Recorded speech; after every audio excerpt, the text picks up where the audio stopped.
Dans un petit village africain niché au cœur d'une vallée verdoyante, entre des montagnes majestueuses, vivait une famille réputée pour son amour et son respect des traditions ancestrales. Le village, nommé Kendi, était un endroit calme où le temps semblait s'écouler lentement. Les habitants vivaient en harmonie avec la nature, en suivant les anciennes croyances transmises par leurs ancêtres.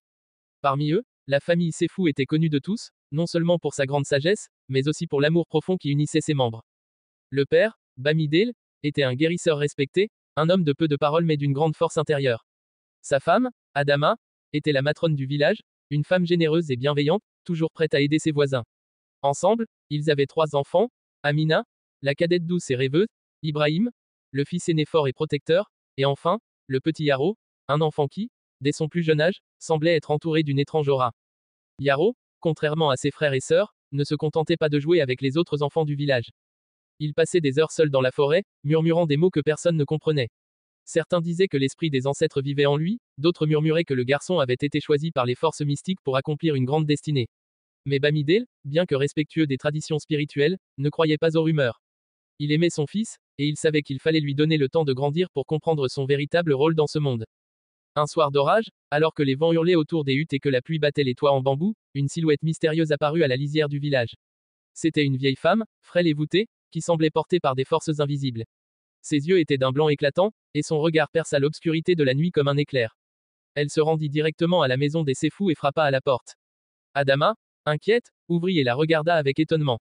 Tu es attendue, dit la vieille femme d'une voix rauque, mais remplie d'une sagesse intemporelle.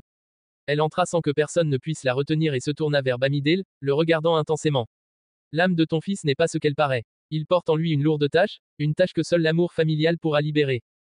Bamidele sentit un frisson parcourir son échine. Il avait toujours perçu une connexion particulière entre son fils et les mystères de l'univers, mais il n'avait jamais imaginé que cela pourrait avoir un lien direct avec leur famille. La vieille femme expliqua que Yaro, en réalité, était l'incarnation d'un esprit ancien, celui d'un ancêtre ayant vécu bien avant la fondation du village. Cet esprit, piégé dans le corps de l'enfant, était en quête de rédemption pour une faute grave commise des siècles auparavant, un serment brisé qui avait précipité une malédiction sur leur lignée. La seule façon de libérer Yaro de cet esprit tourmenté était d'accomplir un rituel ancien, mais cela demanderait un sacrifice inimaginable. Le rituel, disait la vieille femme, nécessitait la participation de toute la famille.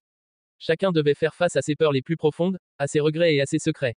Le rituel n'était pas seulement un acte de purification, mais un moyen de renforcer les liens familiaux, de les transformer en une force collective capable de libérer l'âme perdue de Yaro. Dans les jours qui suivirent, le village entier se plongea dans un silence solennel, chacun se préparant à l'inévitable confrontation avec l'invisible. Le vent soufflait de plus en plus fort, comme un signal que le moment était proche. La nuit du rituel arriva. Sous la lueur de la pleine lune, Bamidele, Adama, Ibrahim et Amina se rassemblèrent autour de Yaro, assis en méditation, dans une clairière sacrée à la lisière de la forêt. La vieille femme guida le rituel, chantant des incantations anciennes et appelant les ancêtres à venir les accompagner. Soudain, un cri perça la nuit. Yaro s'effondra, ses yeux s'ouvrant en grand comme s'il se battait contre une force invisible. L'esprit de l'ancêtre émergea, prenant forme devant eux. Il était grand, imposant, avec des yeux brillants de colère et de douleur. L'atmosphère se chargea d'une énergie dense, et l'air semblait vibrer autour d'eux. Mais alors que l'esprit se préparait à détruire la famille Sefou, Yaro, dans un dernier élan, se tourna vers ses parents et ses frères et sœurs, et leur murmura les mots les plus simples, mais les plus puissants. Je vous aime. À ces mots, une lumière éclatante envahit la clairière, et l'esprit de l'ancêtre se dissipa, comme s'il avait été libéré de sa propre souffrance. La vieille femme sourit et disparut dans la nuit, laissant derrière elle une paix infinie. Le village, et en particulier la famille Sefou, avait survécu à une épreuve au-delà de la compréhension, mais ils avaient découvert quelque chose de fondamental, l'amour familial, les liens sacrés, étaient la clé de la guérison. Le lendemain matin, tout semblait revenu à la normalité. Le soleil brillait à travers les arbres, et la vallée était plus belle que jamais. Mais dans le cœur de la famille Sefou, il y avait une sagesse nouvelle, une compréhension profonde que l'amour et la fidélité aux traditions étaient les forces les plus puissantes qui existent, capables de briser les malédictions et de rétablir l'équilibre entre le visible et l'invisible. La morale de cette histoire réside dans la conviction que les liens familiaux et le respect des anciens sont des forces indestructibles, capables de nous guider dans les moments les plus sombres, et de nous permettre de surmonter même les épreuves les plus terrifiantes.